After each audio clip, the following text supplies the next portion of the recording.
स्वागत है आपका दीपक ट्यूटोरियल में। और आज हम लोग बात करेंगे डेयरी के विषय पे, दैट इज मिल्क। और ये कैसे एक इमर्जिंग सेक्टर है, बहुत ही इमर्जिंग सेक्टर है।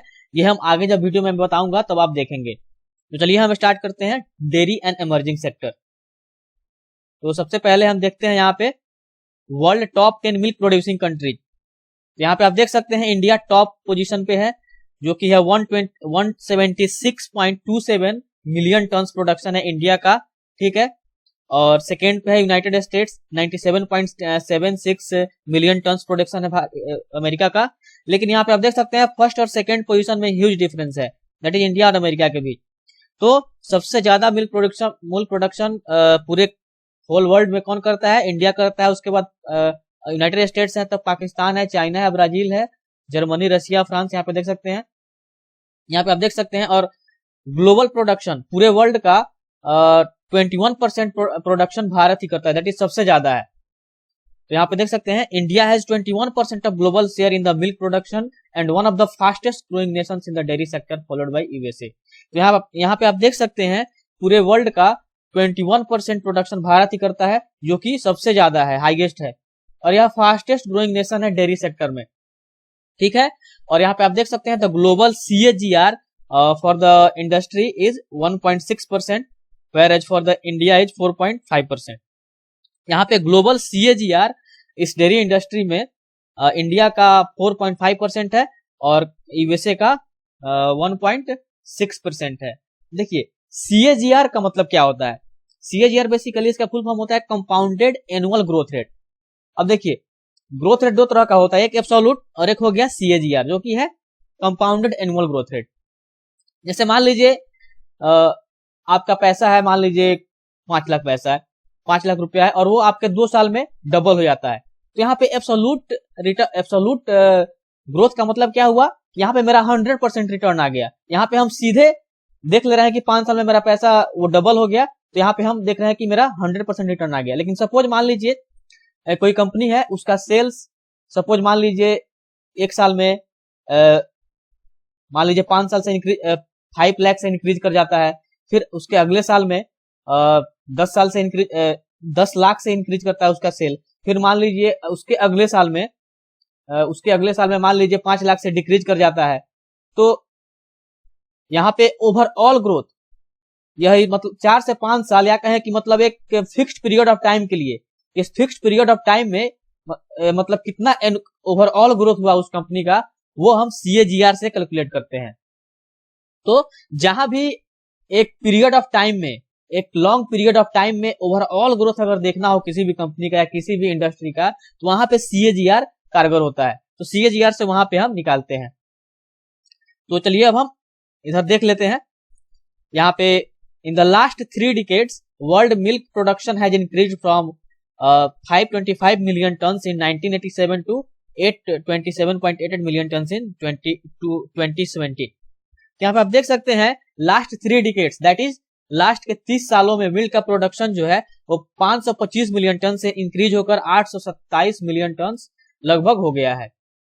And India ranks first from the last 22 years. और इस मिल्क प्रोडक्शन में इंडिया का रैंकिंग फर्स्ट है, ठीक है, सबसे ज्यादा मिल्क प्रोडक्शन कर रहा है पिछले 22 सालों से। And it is among the world's top milk producing nation. Milk production during 1950 to 51 was 17 million ton and has increased to 187 million ton in 2018 to 19. And also the per capita availability of milk has also increased from 130 gram per day in 1951 to 394 gram per day in 2018। That is यहाँ पे आप देख सकते हैं जो per capita availability है milk का, कहने का मतलब है पर पर्सन, वो 130 ग्राम पर पर्सन पे कितना कब था? 1951 में, और अभी 2018 में 394 ग्राम पर डे हो गया था per capita. So if we compare it with the world total consumption, then the average consumption is 295 gram per day इन 2018। और यहाँ पे पर कैपिटा एवरेज कंजम्पशन कितना है पूरे वर्ल्ड में? 295 ग्राम पर डे है, ठीक है।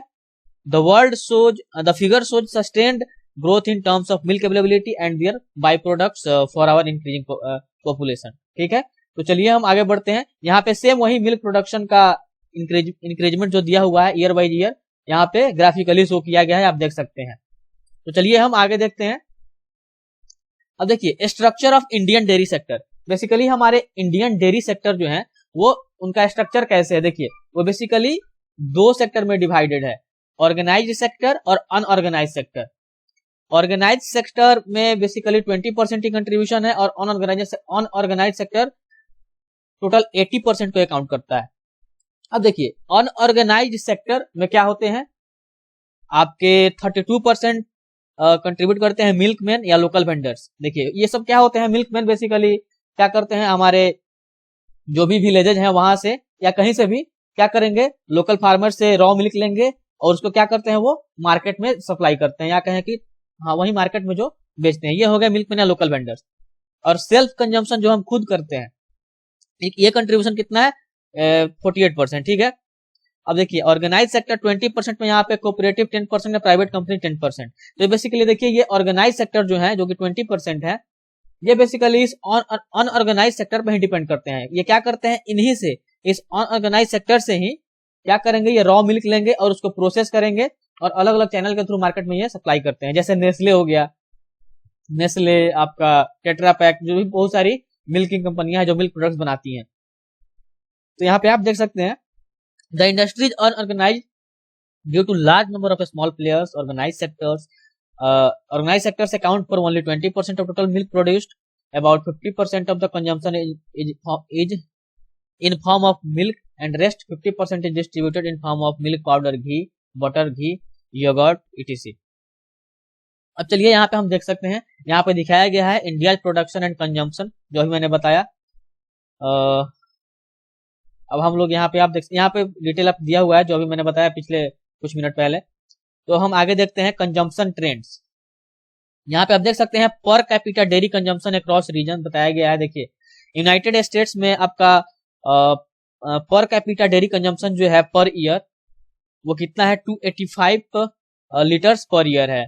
वहीं इंडिया कितना पे है, 97 लीटर्स पर ईयर। तो यहाँ पे आप देख सकते हैं उस फ्रॉम द अबव फिगर, वो जो फिगर दिखाया गया था ग्राफिकली, वहां पे आप देख सकते हैं कि पर कैपिटा मिल्क कंजम्पशन जो है इंडिया का वो 97 लीटर पर ईयर है, जबकि यूएसए का कितना है, USA, Europe, Russia, Brazil, it is much higher than the India. तो पर कैपिटा जो मिल्क कंजम्पशन है वो इंडिया से इनका थोड़ा ज्यादा है, और ये इसलिए है क्योंकि इंडिया का बहुत ही हाई पॉपुलेशन भी है, इसके वजह से कंजम्पशन थोड़ा लो है पर कैपिटा पर ईयर। तो इस पे आप नहीं जाए। अगर इंडिया का देखा जाए तो बहुत अच्छा है, क्योंकि इनकी पॉपुलेशन काफी बहुत बड़ी है इन सभी कंट्रियों से, इन सभी कंट्रीज से। तो चलिए हम आगे देखते हैं। और यहाँ पे India is the largest consumer of dairy products. India consumes almost 100% of its own milk production. यहाँ पे आप देख सकते हैं। चलिए अब हम आगे बढ़ते हैं। यहाँ पे वही सब डिटेल दिया हुआ है, इंडिया का जो भी पर कैपिटा कंजम्पशन है, सीएजीआर कंट्रीब्यूशन, यही सब दिया हुआ है, आप देख सकते हैं। अब चलिए हम लोग आगे देखते हैं। यहाँ पे दिया हुआ है low consumption of animal based protein, ये डिटेल आपके दिए हुए हैं, आप देख सकते हैं। यहाँ पे अब हम आगे देखते हैं। चलिए अब देखिए डेयरी प्रोडक्ट्स को 3 पार्ट्स में कैटेगराइज किया गया है। पहले हो गए कमोडिटी प्रोडक्ट्स, जिसमें लिक्विड मिल्क और मिल्क पाउडर को रखा गया है। और दूसरा पे हो गया traditional VADP। VADP means value added domestic product, उसमें आ गया आपके कर्ड, पनीर, घी, बटर। और एमर्जिंग VADP आपका हो गया चीज हो गया, वे हो गया WTH या फ्लेवर्ड मिल्क हो गए या एगर्ट हो गए। अब देखिए इसमें किन सबका प्रत्येक का कितना कितना शेयर है यहाँ पे दिखा रहा है। इसका कमोडिटी प्रोडक्ट्स का आपका 65.6% शेयर है। ट्रेडिशनल VADP का that is value added domestic product का आपका 32.6% और इसका 1.9%। जैसे यहाँ पे देखिए increasing preference for VADP value added products, sorry यहाँ पे मैंने वैल्यू एडेड डोमेस्टिक प्रोडक्ट बताया था, वैल्यू एडेड प्रोडक्ट्स होगा।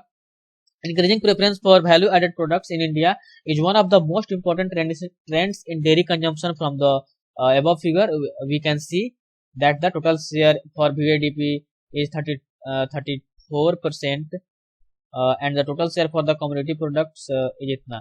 But if we see the growth rate, then the growth rate for traditional VADP and emerging VADP is higher than the commodity products.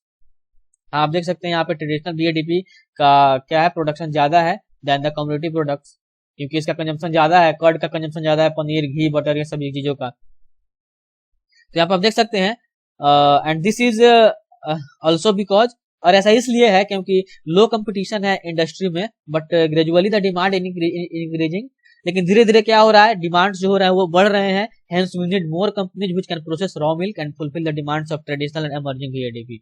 और इसलिए हमें और कंपनीज की जरूरत है, और धीरे धीरे और भी कंपनियां खुल भी रही हैं, जो भी स्टार्टअप्स हैं जो कि रॉ मिल्क को प्रोसेस करे और इन सारी प्रोडक्ट्स को वो फुलफिल करे। अब यहाँ पे प्रोडक्शन ऑफ मिल्क प्रोडक्ट यहाँ पे दिया गया है, घी, मिल्क पाउडर, इनका ईयर बाय ईयर कितना हो रहा है आप देख सकते हैं। अब देखिए dairy sector contribution in GDP, हमारे जीडीपी में, हमारे कंट्री के जीडीपी में डेयरी सेक्टर का कितना कंट्रीब्यूशन है। यहाँ पे आप देख सकते हैं milk has the highest value in Indian agri and food sector. देखिए इंडियन एग्रीकल्चर और फूड सेक्टर में मिल्क का सबसे हाईएस्ट वैल्यू है, इसका हाईएस्ट कंट्रीब्यूशन है, सबसे ज्यादा कंट्रीब्यूशन है, more than combined value of wheat and rice. अगर हम व्हीट और राइस, गेहूं और चावल को कंबाइंडली अगर कंबाइन भी कर दें, उसके बावजूद भी मिल्क का सबसे हाईएस्ट कंट्रीब्यूशन है Indian agri and agriculture and food sector में। Milk contributes close to 1/3 of gross income of rural household. जो हमारे रूरल हाउस होल्ड है, जैसे जो भी देहाती क्षेत्र है, उनके इनकम का टोटल 1/3% जो है, 1/3 हिस्सा जो है, दैट इज 1/3 हिस्सा जो है वो मिल्क ही कंट्रीब्यूट करता है, उसमें मिल्क का योगदान इतना है। तो आप देख सकते हैं कितना ह्यूज कंट्रीब्यूशन है। The livestock sector contributes to 5% of India GDP. Livestock sector जो है हमारे इंडिया के जीडीपी में 5% कंट्रीब्यूशन है उनका। लाइव स्टॉक कहने का मतलब हुआ जो हम हमारे कंट्री में जो भी जानवर को या पशु को जो पाला जाता है अपने फायदे के लिए, चाहे इकोनॉमिकली या बाकी अदर बेनिफिट के लिए, उसको हम लोग बोलते हैं लाइव स्टॉक। उनका कंट्रीब्यूशन 5% है हमारे जीडीपी में। And dairy sector comprises majority of share, और सबसे ज्यादा शेयर इसमें डेयरी सेक्टर करता है। Milk contributes more than 60% of the total live stock production and accounts for nearly 67.69% of the value of output of the livestock sector contribution of national GDP। यहाँ पे आप देख सकते हैं कितना ह्यूज कंट्रीब्यूशन है। यहाँ पे आप देख सकते हैं dairy player and their procurement. यहाँ पे आप देख सकते हैं Parag, heritage foods, Prabhat and Hatsun agro products और अमूल, इन सभी का प्रोक्योरमेंट ईयर बाय ईयर कितना इंक्रीज कर रहा है। यहाँ पे आप देख सकते हैं Parag, Hatsun and Amul and are ahead with 9 to 14% procurement CAGR in past 4 to 5 years। कहने का मतलब है पिछले 4 से 5 साल में इन्होंने जो डेली इंटेक है इनका वो ईयर बाय ईयर इंक्रीज ही कर रहा है। यहाँ पे आप देख सकते हैं Heritage has set itself a steep target of more than doubling its procurement to 2.8 million litres per day by 2022 तक इनका ये अपने टारगेट सेट किए हैं कि इनको अपने जितने भी ये रॉ मिल्क लेते हैं डेली, उनको ये इंक्रीज करना चाहते हैं लगभग 2.8 मिलियन लीटर्स पर डे में। तो यहाँ पर आप देख सकते हैं हमारे इंडिया में, इंडिया क्या हर एक कंट्री में, खास करके इंडिया में इतना इसका मतलब डिमांड है डेयरी प्रोडक्ट्स का कि इन सारी कंपनियों को अपना जो प्रोक्योरमेंट है या कहें कि डेली बेसिस पे जो अपना रॉ मिल्क लेते हैं वो प्रोसेस करने के लिए, ताकि वो घी, बटर, योगर्ट ये सब बना सके, पनीर, ये अपने इंक्रीज कर रहे हैं ईयर बाय ईयर। यहाँ पे आप देख सकते हैं कितना 4 ईयर में आपका परसेंटेज इंक्रीमेंट कितना है।